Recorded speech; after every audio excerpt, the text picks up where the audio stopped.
हम मत्ती की इंजिल निकाल लेंगे। 13 अध्याय उसके 44 से लेके 52 पद तक हम देखेंगे। मत्ती की इंजिल 13 अध्याय 44 से 52 पद तक ऐसा लिखा है। स्वर्ग का राज खेत में छिपे हुए धन के समान है, जिसे किसी मनुष्य ने पाकर छिपा दिया और मारे आनंद के जाकर और अपना सब कुछ बेचकर उस खेत को मोल लिया। फिर स्वर्ग का राज एक व्यापारी के समान है, जो अच्छे मोतियों की खोज में था। जब वे उसे एक बहुमूल्य मोती मिला, तो उसने अब जाकर अपना सब कुछ बेच डाला और उसे मोल ले लिया। फिर स्वर्ग का राज उस बड़े जाल के समान है, जो समुद्र में डाला गया और हर प्रकार की मछलियों को समेट लाया। और जब भर गया तो उसको किनारे पर खींच लाए और बैठकर अच्छी अच्छी तो बर्तनों में इकट्ठा किया और निकम्मी निकम्मी फेंक दी। जगत के अंत में ऐसा ही होगा। स्वर्गदूत आकर दुष्टों को धर्मियों से अलग करेंगे और उन्हें आग के कुंड में डालेंगे। वहां रोना और दांत पीसना होगा। क्या तुमने ये सब बातें समझी? उन्होंने उससे कहा, हाँ। उसने उनसे कहा, इसलिए हर एक शास्त्री जो स्वर्ग के राज का चेला बना है उस गृहस्थ के समान है, जो अपने भंडार से नई और पुरानी वस्तुएं निकालता है। आइए हम लोग दुआ में जाएंगे। प्रेमी परमेश्वर, हम तेरे वचन की ओर इस वक्त जा रहे हैं और आप जो भी बातों को खोलना चाहते हैं, हमारे मन अंतकरण को खोल, ताकि हम तेरे वचन को अपने हृदय में आत्मसात करने पाए। मांगते यीशु के नाम से, सुनो प्यारे। आमीन। मंडली कृपया बैठ जाएंगे।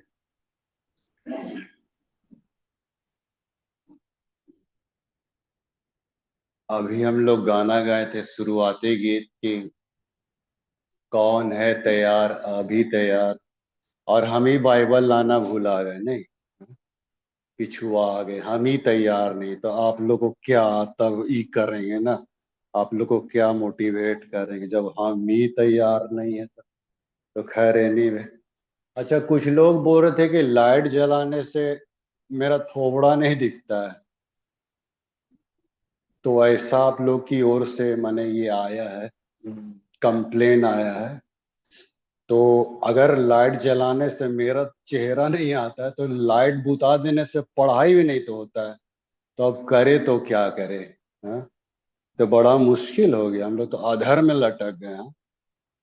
तो खैर एनीवे, आज हम लोग जा रहे हैं देखने की परमेश्वर के राज के खोजियों के लिए बड़े से बड़ा त्याग भी कौनो मायने नहीं रखता है। हाँ। आज हम इस संदर्भ में बातचीत करेंगे कि परमेश्वर के राज के खोजियों के लिए बड़े से बड़ा त्याग और बलिदान कौनो मायने नहीं रखता है। ये इस बार टॉपिक पे हम लोग देखने जा रहे हैं। तो ये खोजी जो होता है ना, खोजी खोजी लोग ना, ये एक कहना चाहिए एक विद्या भी हो सकती है। हाँ। या फिर ईगरनेस। हाँ, या फिर परमेश्वर को पा लेने की इच्छा। तो ये खोजी जो होते हैं ना, बहुत तरह का मतलब ये रिसर्च करते हैं। जैसे आप सुई से लेके जहाज तक जितने भी बने हैं, तो खोजकर्ता लोग तो भैया पहले तो अपना मेंटल भिड़ाए होंगे, अपना है ना दिमाग भिड़ाए। कितने सोच आए होंगे रे बाबा, कितने विचार घूमड़े होंगे।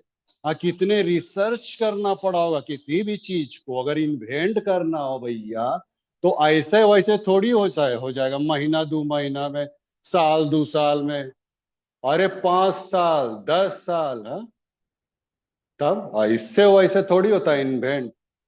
तो कहने का वही मतलब कि मतलब खोजी करता जो है, बड़ा डिस्कवर करते हैं भाई। हाँ, बड़ा इन्वेंट करने के लिए उसको मैंने बहुत मैंने खोपड़ी घुमाना पड़ जाता है इससे वैसे तो कहने का क्या मतलब है मित्रों? अभी हम लोग देख रहे थे कि परमेश्वर के खोजियों के लिए खोजियों खोज खोज करना है, नहीं? तो खोजी लोग जो होते अब इसमें आत्मिकता में आ गए। हाँ।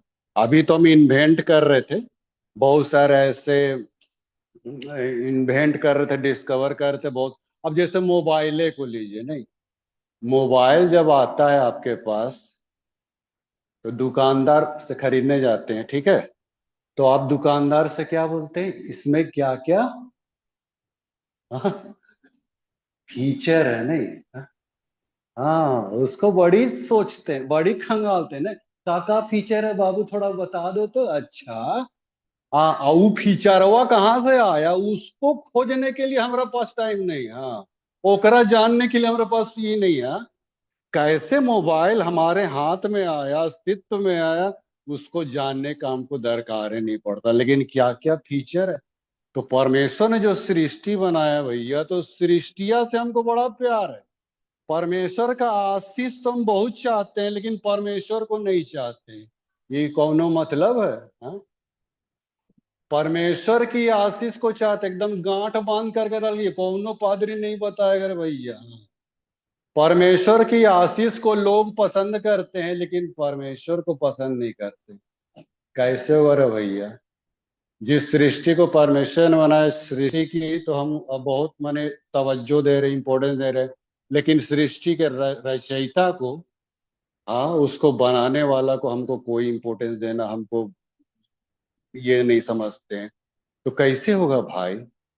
जब यसाया 55:6 में लिखता है कि तब तक यहोवा की खोज करो जब तक वह मिल ना जाए, तो ये खोज करना बहुत जरूरी है। परमेश्वर के खोजने वाले को ही वो अपना गिरभान, अपना महिमा दिखाता है मित्रों। इसीलिए तो प्रतिज्ञा किया ना, मांगो तो तुम्हें दिया जाएगा, ढूंढो तो तुम। हाँ, आप खोजिएगा तो काहे नहीं मिलेगा रे बाप, बाप पिता, पिता। हाँ, कैसे नहीं मिलेगा? हाँ, खोजने से अवश्य मिल जाता है। अरे बहुत, मैंने कहा ना, डिस्कवरी, इतना बड़ा बड़ा सुई से जहाज तक जो खोज किया है आदमी लोग, हाँ, साइंटिस्ट लोग, वैज्ञानिक लोग, दार्शनिक लोग, तो ऐसे थोड़ी मिला। तो कहने का वही मतलब मित्रों, हमको परमेश्वर को खोजने की आवश्यकता है। अब ये मत समझिए कि परमेश्वर हेरा गया है। हाँ, माने खोजने की आवश्यकता है, इसका मतलब ये नहीं कि परमेश्वर भूला आ गया है, हेरा आ गया। आजकल तो बहुत सारे लोग खोजने निकल गए ना, भगवान की तरह, तो अमरकंटक जा रहे हैं, तो गंगा धाम, अभी बाबा धाम सब जा रहे हैं, नहीं खोजने परमेश्वर वहां पे मिलेगा, भगवान वहां। अरे भैया, वहां कहाँ से मिलेगा? हाँ, परमेश्वर को उन्होंने भुलाया, परमेश्वर थोड़ी है।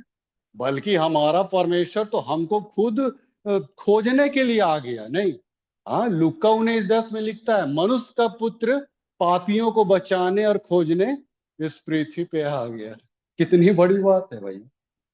आज दुनिया के सारे धर्मावलंबी परमेश्वर को खोजने गए हैं, लेकिन हमारा परमेश्वर क्या है? हम ही लोग को खोजने के लिए जमीन में आ गया भैया। कितनी बड़ी बात है रे बाप। लेकिन फिर भी हम लोग परमेश्वर को नहीं पा पाते हैं ना। काहे नहीं पा पाते हैं? क्योंकि हम लोग ढूंढते ही नहीं है, खोजते ही नहीं है। परमेश्वर तो है, हमारे आजू है, बाजू है, निकट है। तो वही कहने का मतलब है कि हमको सबसे बड़ा तो ये है, हमारा ये खोज, खोजने का जगह, परमेश्वर की पोटेंशियल क्या है, ग्रेविटी क्या है, वो सोचता कैसा है, विचारता कैसा है। हाँ, इसको जानना बहुत जरूरी है। और जितना आप परमेश्वर के विचारों को जानने लगेगा, सोच को जानने लगेगा, उसके जस्टिफाई को जानने लगेगी, वह कैसे जस्टिफाई करता है, तो यकीन मानिए, आपका कोई भी त्याग बड़ा नहीं हो सकता है ना?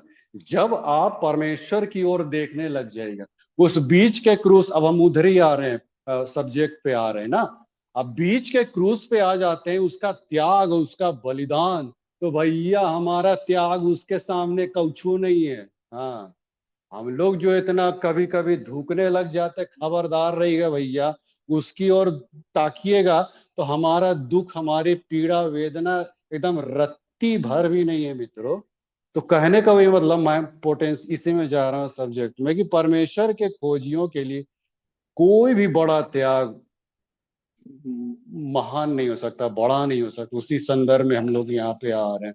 तो अभी हम लोगों ने जो मत्ती में देखा कि परमेश्वर का राज खेत में छिपे हुए धन के समान है, जिसे किसी मनुष्य ने पाकर मारे आनंद के सब कुछ बेच के और उस खेतवा को मोल लिया। फिर लिखता है, स्वर्ग का राज एक व्यापारी के समय जो अच्छे मोती की खोज में था, जब अच्छा मोती मिला तो सब कुछ बेच के वो मोती को खरीद लिया, है ना? कहने का क्या मतलब, परमेश्वर का राज जो इतना इंपॉर्टेंट, परमेश्वर का राज कहाँ है? तो हम लोग कोनो क्षेत्र विशेष में ढूंढने जाएंगे कि परमेश्वर का राज हुआ है, हुआ है? अरे हुआ हुआ नहीं है रे बाबा। परमेश्वर का राज मतलब परमेश्वर का शासन। माने परमेश्वर अपना शासन मनुष्य के हृदय में व्याप्त करना चाहता है, वहां बनाना चाहता है, अपना शासन यहाँ स्थापित करना चाहता है। यहाँ ढूंढिए ना रे बाबा, कहाँ जा रहे हैं आप लोग बाबा धाम। अभी कल परसों आसनसोल से आ रहे थे ना, तो कई मैंने बाइकर्स लोग को हम देखे बाबा धाम वाला कपड़ा पहन के जा रहे थे, तो हम अपना बुढ़िया को भी बोले, हम लोग भी हिंदू रहते तभी नहीं जाते हैं दोनों बूढ़ा बूढ़ी एकदम। हाँ, तो बोलते आप भी जाइए, ऐसा करके बोलते हैं, नहीं सुन रही है ना। हाँ ठीक। तो कहने का मतलब कि देखिए, परमेश्वर के खोजियों के लिए मैंने हर चीज देखिए बहुमूल्य होता है। और जब मिलता है तो आदमी का खुशी का ठिकाना नहीं। अब बाकी सारी चीजें बेमानी हो जाती है। एक बात ध्यान दीजिएगा, जिस व्यक्ति के जीवन में परमेश्वर अपना हस्तक्षेप कर लिया या उसके जीवन में उतर गया, फिर उसको बाकी की सारे चीजें बेमानी लगने लगती। क्या धन, क्या दौलत, क्या प्रॉपर्टी, क्या ये क्या वो, है ना, सब कुछ उसके सामने क्या हो जाता है, एकदम फीका। यहाँ तो लिखा है एकदम फीका हो जाता है। उसके प्रति उसका कुछ कौनो ध्यान ही नहीं आएगा, कौनो उसके प्रति कोई चिंता ही नहीं रही, या फिर उसको पाने की कोई इच्छुक या ईगरनेस होती है ना, कुछ नहीं रहेगा। अब यहाँ तो एक ठो मोती मिला एक भाई को, तो अपना सब कुछ बेच के, एक ठो कहानी हमको याद आ रहा है यहाँ पे। एक किसान को ऐसा खेत में हल जोतते जोतते एक ठो अच्छा बहुत सुंदर सा पत्थर मिला। तो उस पत्थर को लेके जौहरी के पास गया, बोला कि इसका तो मुझे अच्छा दाम मिल जाएगा। और जाके जौहरी के पास जाके दिखाया उसको, है ना। तो जौहरी वो बेचारा बहुत ईमानदार दयालु था, उसने क्या किया, उसको बोला कि आप ऐसा कीजिए, मेरे दुकान में आप मैंने काम कीजिए, वर्क कीजिए, और मैं आपके इस पत्थर को वहां पे इसमें रख देता हूँ, लॉकर में रख देता हूँ, है ना। तो रख दिया। अब वो व्यक्ति काम करने लगा। अब काम करते करते महीनों सालों बीत गया। अब एक दिन वो आदमी बोला कि सेठ जी, सेठ जी, मुझे वो पत्थर दिखाइए ना। तो सेठ जी ने उस पत्थर को लॉकर से निकाल के दिखाया। और जब उसको देखा तो बोला, इसकी तो कोई कीमत ही नहीं है रे बाबा। तो उसने सेठ जी से पूछा, सेठ जी आप तो जौहरी हैं और आप तो इसकी जानते हैं इसका क्या कद्र नहीं है, तो आप शुरुए दिन मुझे क्यों नहीं बोल दिए कि ये मैंने कोई कीमत का नहीं है। तो सेठ जी क्या बोले कि मैं आपको उसकी कीमत बता के दुखी नहीं करना चाहता था, मैंने उसका कोई मूल्य नहीं है इस बात को कह के मैं आपको दुखित नहीं करना चाहता था। इसीलिए मैंने आपको ये यहाँ पे नौकरी दी, ताकि आप खुद उस हीरे की मैंने पत्थर की कद्र करें, परखे जाने सी सोचें कि वास्तव में इसका मूल्य है भी या नहीं भी। तो आप खुद से यदि आप इसको ये कीजिएगा तो फिर आप मतलब एक सही तरीका, अगर अगर हम बोल देते तो आपके मन को थोड़ा सा दुख लगता। तो ये जौहरी ने बहुत ही अच्छा किया। कहने का क्या मतलब मित्रों, परमेश्वर के साथ यदि हमारा व्यक्तिगत इनकाउंटर नहीं होगा ना, तो हम परमेश्वर को कभी समझ भी नहीं पाएंगे। इतना बड़ा परमेश्वर है, आपको व्यक्तिगत अनुभव होना। मेरे कहने से आप प्रभु को ग्रहण कीजिए, ये ग्रहण करना ग्रहण नहीं करना। कल को कुछ सताहटें आएंगी, कुछ पीड़ा वेदना आएगी, तो अय्यूब की पत्नी बन जाएंगे, है ना।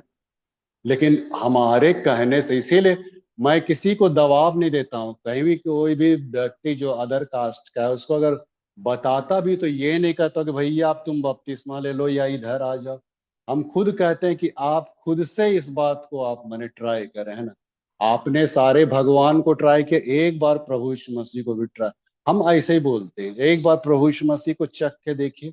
अगर आपके ऊपर है, फिर हम व्यक्तिगत, तो व्यक्तिगत माने इनकाउंटर होना बहुत जरूरी है।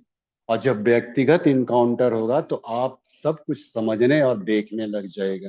जैसा वो व्यक्ति जौहरी के यहाँ काम करने लगा ना, तो सारे पत्थर हीरे मणि को वो समझने लग गया था। कहने का वही मतलब कि कौन पत्थर है कौन हीरा है, ये इंसान तो व्यक्तिगत रूप से ही जान सकता है। तो उसने वही किया। तो हम लोग के साथ भी वही चीज है मित्रों। जब तक इनकाउंटर, बाइबल कहती है, यीशु मसीह ने कहा यूहन्ना 5वें अध्याय के 44 पद में कहा कि जब तक पिता की ओर से भेजे न जाए कोई मेरे पास आ नहीं सकता। ऐसा यीशु मसीह बोला। हम अपने आप से नहीं आ सकते जब तक पिता की ओर से भेजे न जाए। यीशु ने ये स्टेटमेंट दिया। तो कहने का वही मतलब में, तो व्यक्तिगत इनकाउंटर होला के बाद फिर तो इंसान का तो कोई मतलब ये है ये नहीं एकदम। कई ऐसे मैंने आए, कई ऐसे कैरेक्टर्स हैं जो कि मतलब अब्राहम को दिखे पूरा अपना गांव जमीन जायदाद सब छोड़ छाड़ के, प्रभु परमेश्वर बोला कि चल जा बेटा, चल गया वहां कौन कहाँ जाना नहीं जाना ओकरा कुछ मालूम नहीं। हाँ, और परमेश्वर बोला भैया, हाँ ऐसा तो हो जाता आदमी का दिमाग। हाँ मन परमेश्वर जब उसके जीवन में काम करने लगता है ना, तब सिर्फ परमेश्वर रहता है, बाकी माल असबाब वो सब कौनो ये नहीं। पौलुसे को देखिए ना, अभी नया नियम में पढ़े हैं ना, पौलुस वो तो माने क्या कहना चाहिए, वो तो एक रोमी नागरिकता प्राप्त किए हुए था भाई। रोम का नागरिकता, ऐसा वैसा नहीं, उसका बाप रोमी था और माँ यहूदनी थी। और रोम का नागरिकता प्राप्त करना, अभी आप लोग को यूएसए और लंदन का नागरिकता मिल जाए तो बाबा चारों तरफ वीजा पासपोर्ट बाद दिखाते जाएगा ना। हाँ ढिंढोरा पीटिएगा, हाँ देखो हमरा।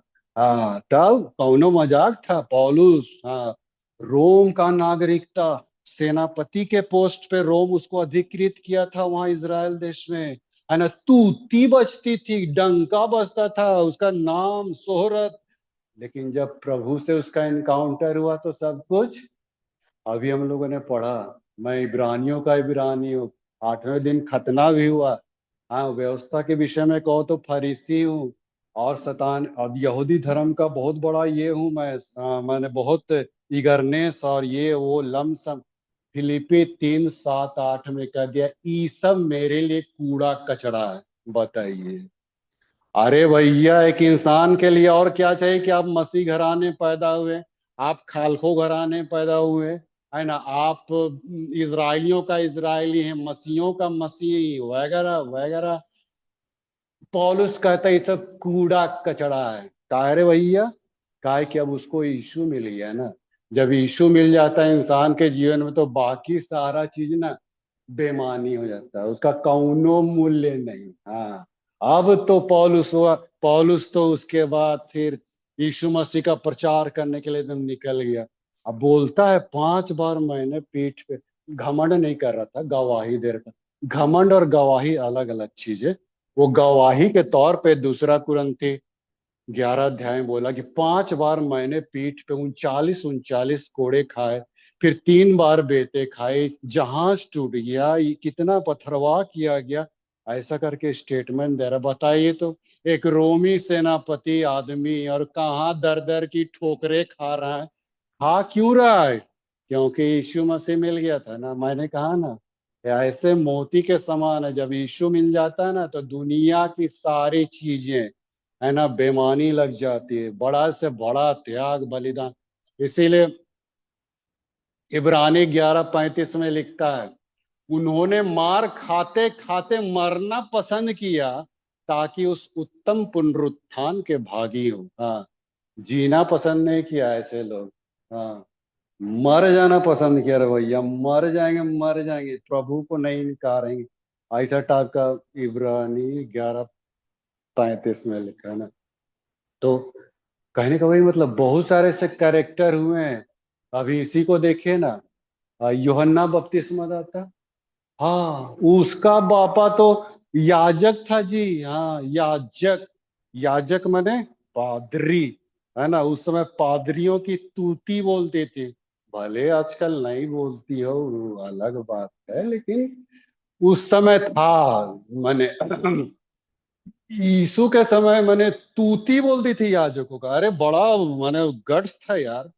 बाहर निकल जाता था आदमी का 75 ढीला हो जाता था कि कहीं बेटा हमारा कोनो व्यवस्था का फॉलो नहीं कर दिए तो हमारा चर्चवा से बाहर ना कर दे। ऐसा था उन लोग का बड़ा दबदबा था। तो यूहन्ना बपतिस्मा चाहता तो अपने पिता के नाम को भुना सकता था, परंतु नहीं। एकदम जंगल में जाना उचित समझा, पहनावा ओढ़ावा सब एकदम नॉर्मल कंडीशन का था एकदम। कुछ ना ही उसको मैंने पसंद था वो सब चीज। काहे भैया, क्यों नाम शोहरत पैसा और ये सब भुनाने को तैयार नहीं था?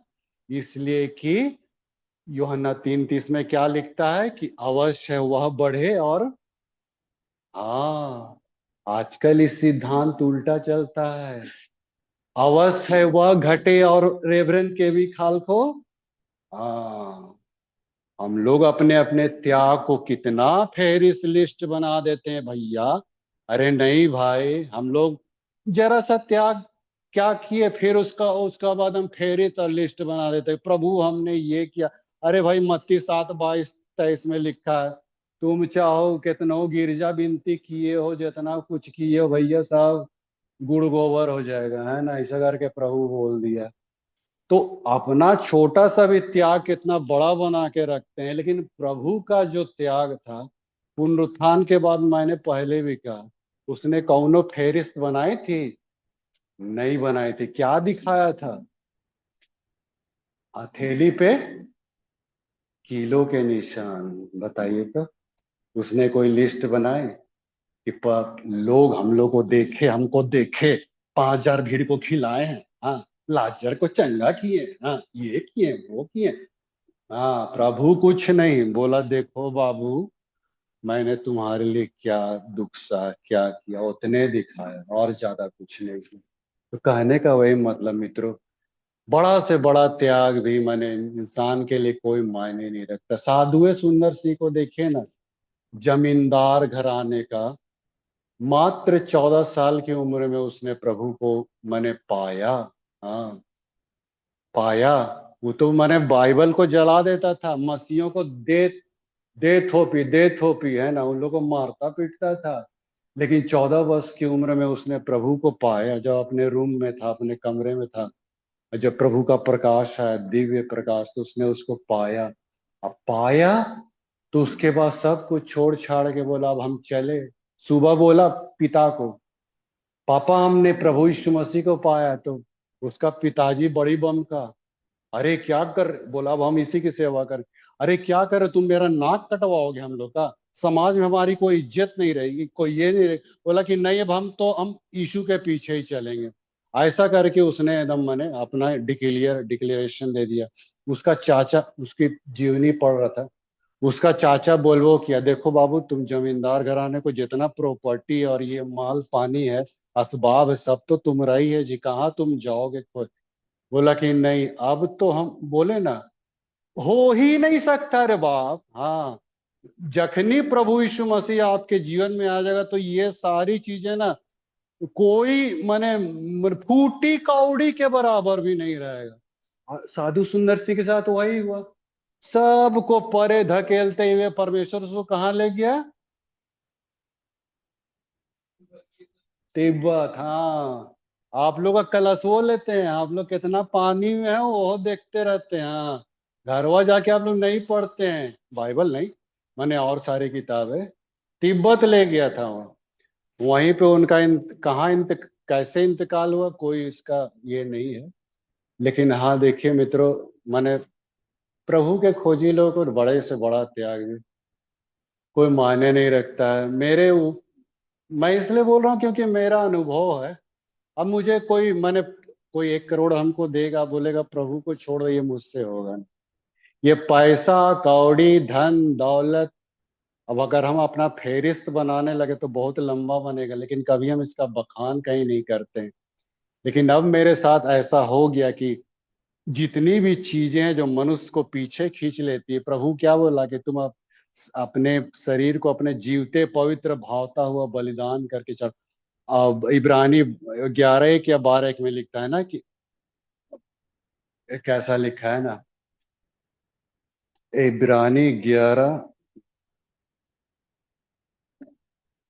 कभी कभी हम भी भुला जाते हैं, 12:1 में ना, इस कारण जबकि गवाहों का ऐसा बड़ा बादल हमको घेरे हुए, तो आओ हर एक रोकने वाली वस्तु और उलझाने वाले पाप को दूर करके वह दौड़ जिसमें हमें दौड़ना है, धीरज से दौड़े।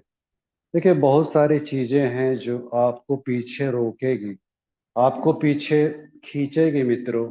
ये आपका पैसा हो सकता है, घर बार, नौकरी, गाड़ी घोड़ा, ये सब सब बहुत कुछ पीछे आपको खींचने की ये करेंगे, लेकिन बाइबल कहती है कि ये सब पाप, ये सब उलझाने वाले ये हैं, ये सबको हटाओ बाबू।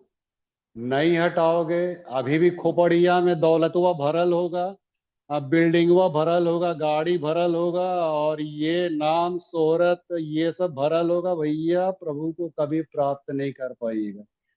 तो इसीलिए मैंने इसी में है भलाई कि भैया उस सबको हटाओ, गोली मारो। छोड़ने का मतलब ये नहीं कि आप भी साधु सुंदर सिंह बन जाएंगे, लेकिन कहने का मतलब कि उसके प्रति आसक्त ना हो, मेरे कहने का वही मतलब है। वो सब आपको खींच ले जाएगी, प्रभु से दूर ले जाएगी, तो उस सब के प्रति आसक्त ना हो। प्रभु की ओर देखे, उसके त्याग और बलिदान के, और उसका त्याग बलिदान तो बहुत बड़ा था। वो तो कहता कि मैं मनुष्यों से आदर नहीं चाहता। मैं मनुष्य, उसको कोनो माने मनुष्यों की माने आदर प्रतिष्ठा सम्मान मान, अरे हम लोग को बड़ी गरज लगता है, नहीं अरे संसार से बड़ा मान सम्मान। अरे भैया आज मान सम्मान संसार दे रहा, कल को छीन लेगा, हेरते रहिएगा। हाँ, लेकिन प्रभु जब मान सम्मान महिमा देता है तो वो क्या है, सर्वदा के लिए रहता है। हाँ, उसको कोई छीन नहीं सकता। आज संसार देगा ना, आज दिया कल को छीन लेगा। आपका 60 साल हो गया भैया, आप जाइए रिटायर बैठिए तो हुआ, हाँ फिर तो कौन आपको पूछबो नहीं करेगा। बड़ा धूक रहे थे ना अपना चेयरवा पे, हाँ अपना सत्ता पे, पोजीशन पे, ओहदा पे। जाओ बेटा, 60 साल हो गया, भुगतो। हाँ, अरे उगते सूरज को प्रणाम करता है लोग भैया, आपका कुर्सिया को प्रणाम करता है, आपको नहीं करता। हाँ, पूरा कान खड़ा करके, हम भी जब हो जाएंगे ना रिटायर तो हमरो कोई नहीं पूछेगा। हाँ।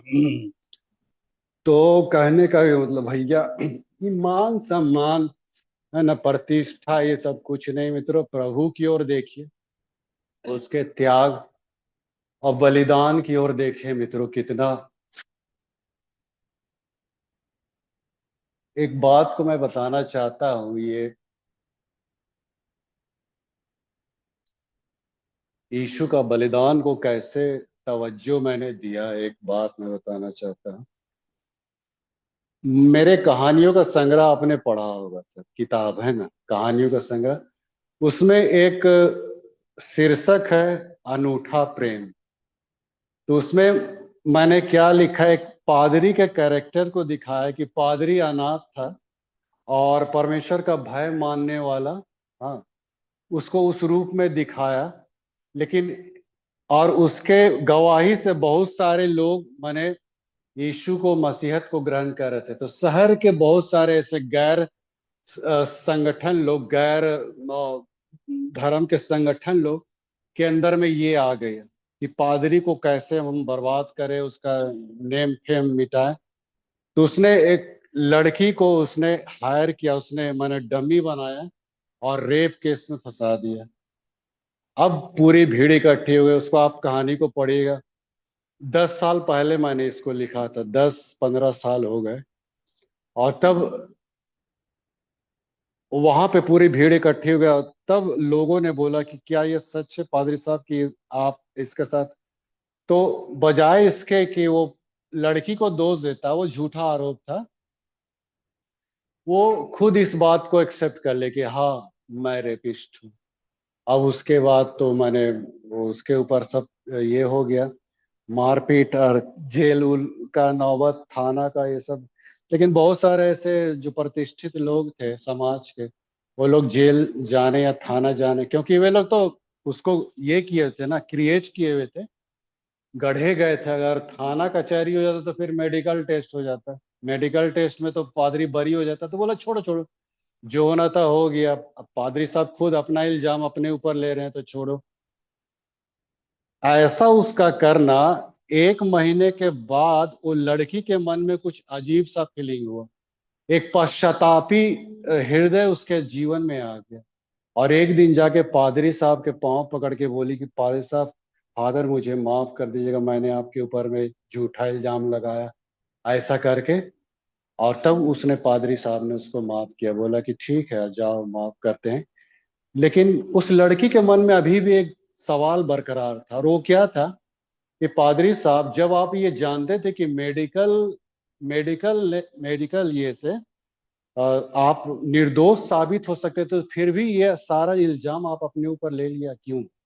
तो बोला कि ये जो इल्जाम मैंने इसलिए लिया क्योंकि यीशु मसीह के द्वारा मैं प्रेरित हूं, इसलिए ये इतना बड़ा इल्जाम ले लिया। और अगर मैं इल्जाम नहीं लेता तो तुम्हारे ऊपर लोग टूट पड़ते, मारते पीटते, फिर तुम्हारा क्या हालत होता?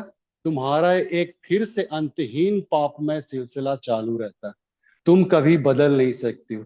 फिर तुम कोई और क्राइम करते, फिर कोई अपराध करती। आज अगर तुम आई हो तो तुम्हारे यहां तक आने का ये सबसे बड़ी पहचान है कि तुम्हारे अंदर पश्चातापी मन आया है। अगर पश्चातापी हृदय या मन नहीं आता तो तुम मेरे पास फटकती नहीं। लेकिन चूंकि इस बात का सबूत है कि तुम मेरे पास आई, इसका मतलब कि तुम्हारा हृदय, तुम्हारा माने दिल बिल्कुल माने ये बदल गया है। बिल्कुल माने इस बात को तुमने समझा, जाना है। तो ये चीज मैंने, और उसका हृदय परिवर्तन लड़की का हो गया। तो अब यहाँ पे बात क्या आई, मैं सोच रहा था 12-15 साल पहले जब मैं पुस्तक लिख रहा था, तो मैं इसका शीर्षक क्या लिखूं। अब मेरे पास ये सवाल आ गया, आप लोगों को क्या उचित शीर्षक लगता है बताइए तो? निश्चल प्रेम, हाँ, एक निश्चल प्रेम आया। और सच्चा प्रेम, पश्चाताप, सच्चा पश्चाताप, और भी बहुत सारे हो सकते हैं नहीं? हाँ, एक्चुअली तो मैं एक बार सोचा था कि खोई हुई भेड़, ये रखता। फिर एक बार सोचा कि अनूठा बल, इसका हम बाद में शीर्षक अनूठा प्रेम रखे थे। अनूठा बलिदान, ऐसा मैंने सोचा था, मेरे दिमाग में आया। लेकिन बहुत थिंकिंग के बाद, बहुत सोच के बाद हमने कहा कि नहीं, ये अनूठा बलिदान लिखना, ये प्रभु यीशु मसीह के साथ नाइंसाफी होगा। अरे बलिदान तो इस दुनिया में एक ही व्यक्ति दिया है। हाँ? उसके कंपैरिजन में हम ये शीर्षक लिख दिए कि अनूठा बलिदान, ये हो नहीं सकता। ये मेरे अंदर में एकदम हलचल मचा दिया मात्र शीर्षक की वजह से। अनूठा बलिदान कदापि हम इसको हम नहीं रखेंगे, इसीलिए उसको हम अनूठा प्रेम, उसको पढ़िएगा, अनूठा प्रेम रख दिए। ये बहुत जद्दोजहद हुई थी मेरे अंदर में, सही में। प्रभु के बलिदान के सामने हम किसी भी चीज को हम ये कतई नहीं कर सकते मित्रों। उसके बलिदान के समक्ष इंसान और कुछ भी त्याग, बलिदान बड़ा हुआ करे, कुछ भी नहीं हो सकता है मित्रों। इसीलिए मैं कहना चाहता हूं कि जब भी हमारे जीवन में कोई पीड़ा हो, कोई ऐसी परिस्थिति हो, वेदना हो, आप प्रभु की ओर देखिए मित्रों। आपका आपकी पीड़ा वेदना बिल्कुल कम हो जाएगी, है ना? प्रभु की ओर देखने से, उनके बलिदान की ओर देखने से। तो ये प्रभु के प्रति अपने त्याग को, बलिदान को रखिए मित्रों, और यकीन यकीन मानिए, परमेश्वर आपको अवश्य ग्रहण करेगा। आइए हम लोग प्रार्थना में जाएंगे। प्रेम परमेश्वर, हम तेरा धन्यवाद देते हैं कि तूने आज फिर से ऐसा मौका दिया कि हम तेरे प्रति अपने जीवन को निश्चल रूप से अपने आप को व्यतीत करें पिता। तूने किस हद तक कलवरी क्रूस को तूने सहा, वो सारी पीड़ाएं जो तूने गशमनी बाग से शुरुआत हुई। हाँ पिता, एक एक चाबुक, एक एक कीलों की मार, एक एक कांटों के मुकुट का वो शरीर पे धंसना, सिर पे धंसना, ये कोई मजाक नहीं था पिता, एक हकीकत था जो तूने हम पापियों के लिए तूने किया पिता। आज हम उसके कितने हम कदरदान हैं, कितने उसके प्रति नतमस्तक है। ये हमारे लिए बहुत बड़ा आज चैलेंज का विषय कि हम अपने जीवन को तुझ में कितना मयस्सर रखते हैं। यही हमारी सच्ची पहचान, सच्ची मसीहत होगी। छोटी सी दीनी प्रार्थना मांगते यीशु के नाम से सुन।